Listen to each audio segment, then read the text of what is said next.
Welcome back. This is Attorney Thomas Burton, and today's video is about the execution requirements, what is legally required to execute various estate planning documents in the state of Wisconsin. So this week, the Real Property and Probate section of the Wisconsin State Bar, of which I'm a member, put out a handy reference guide for attorneys on what's required on the Coronavirus and the Law blog, on what's required for each document that a client may want to execute in the state of Wisconsin. So if you watch some of my other videos, I talked about the execution requirements for a will, where you need 2 witnesses, and there's different requirements for a power of attorney. But this has exactly the requirements for each document. And I've created a post on my blog, and I'll put this video there as well, and it links to that chart from the state bar.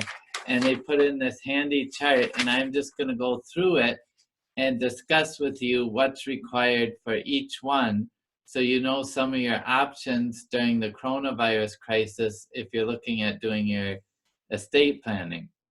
So we'll start with the first one, a marital property agreement. And there's a variety of things you can do if you're married in Wisconsin with the marital property agreement, including some advanced estate planning techniques to avoid probate. So talk to your attorney about that. But to create it, no witnesses are required to create, and no notarization is required to create.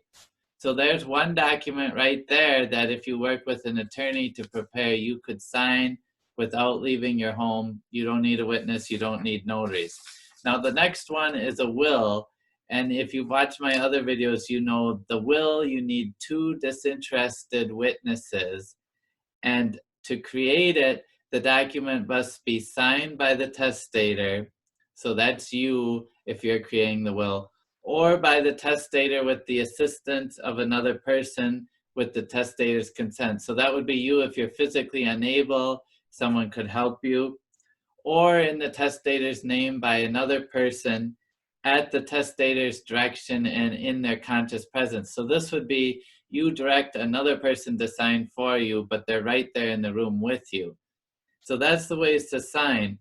To create, the document must be signed by at least 2 disinterested witnesses who are in the conscious presence of the testator when the testator signs, or when someone with the testator's consent or direction signs. So those methods we talked of above, you sign, someone helps you sign, you direct someone to sign, the witnesses need to be there during that happening. Okay, so this conscious presence test, the will is the trickiest one because we need the witnesses there witnessing you within conscious presence, meaning they're with you, can see you doing it. So that's where some of us lawyers are doing witnessing outside through a car window, but it's not going to work via video, okay? And you want the witnesses there. Notarization is not required to create unless you do a self-proving affidavit. So don't worry about notarization. It's the 2 witnesses you need for a will. So the will is the trickiest one, but just keep in your head 2 witnesses are needed, disinterested witnesses. Now let's move on to trust. No witnesses are required to create a trust, and no notarization is required to create. So in the statutes, you don't need either. Now, when you do it at my office, normally I notarize your signature on the trust because banks and a lot of institutions like to see that later, and that's just a common practice we do here, best practice. But legally, it's not required. So if you're in a situation where you don't want to leave the house or can't right now, talk to my office or another attorney about possibly creating a trust to avoid probate on your assets, and then you can have all the assets pass under the trust and not under the will, because if you're sick right now or alone and you can't get the witnesses in, we need to look at some other options. And even if you do a will, avoiding probate is a great idea. So that's Wisconsin Statute 701.0402. Just remember, no witnesses are required under the Wisconsin Trust Code, and no notarization. Again, a trust certificate, which is a short form of the trust, often provided to banks and such, No witnesses are required, no notarization is required. And my office commonly puts together these trust certificates as well. Next, a durable power of attorney for finances, which is very important to name an agent if you're incapacitated. To create, no witnesses are required if signed by the principal. So you are the principal. Again, you don't need a witnesses to create it. However, the principal's signature is presumed genuine if acknowledged by a notary public. So generally, again, banks look for that. So at my office, best practice, we will notarize your signature. However, if you're in this crisis and need to get it done, you could sign it now, have a valid power of attorney, and when things get better, you could go acknowledge it in front of a notary public if you want to do that extra step.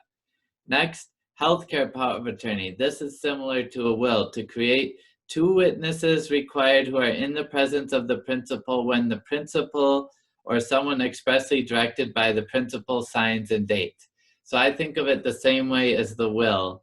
You need those 2 disinterested witnesses, and they can't be healthcare providers. So this is why I tell people, don't wait till you're in the hospital to do one of these. It becomes a lot harder to find those witnesses. Okay, living will. To create, 2 witnesses who are required who, in the presence of the declarant, when the declarant or someone expressly directed by the declarant signs and dates. So it's very similar to the healthcare power of attorney, and at my office, we often do these documents together. So again, we need 2 witnesses for that one, no notarization required. Authorization for final disposition. This is what happens to your body or earthly remains, and you choose cremation or burial. Again, to create, 2 witnesses or a notary public are required in the presence of the declarant when the declarant or someone expressly directed by the declarant signs and dates. So this one's an option, and at my office, a lot of times I'll notarize it for people. So you either use the 2 witnesses or a notary, but I would not worry about this document as much. It's a good thing to have in place, but the ones, if you have nothing in place, you want to get that financial power of attorney, healthcare power of attorney, and a will in place, or a trust to avoid probate. You can also create a HIPAA release to release your medical records. No witnesses are required and no notarization are required. So that's another one you could do today. And if you're working with my office or another attorney, we'd be happy to draft the documents. Well, I know my office would, and we would send them to you. You could print them out, sign them today. So that's a short rundown of what's required. Each document is a little different, and that's why when you work with my office and come in, I help you, guide you through signing all of them. But keep in mind, there's a few good documents in there that you could execute on your own without any witnesses or a notary, and that includes a trust and a financial power of attorney. Some of the other ones, like a will, a healthcare power of attorney, a living will, you're going to need the 2 witnesses. So if you have nothing in place and you want to work with my office to get some in place, we can do a combination of having you sign the ones you can at home. And then if there's some you need to have witnessed in person, we can do the drive-through will signing where you come and we witness you sign them in our conscious presence at a safe social distance of 6 feet through the car windows. So again, check out my blog with the execution requirements for different documents in Wisconsin. I hope this has been helpful to you. Thanks for watching. Stay safe, be well, and we'll see you next time.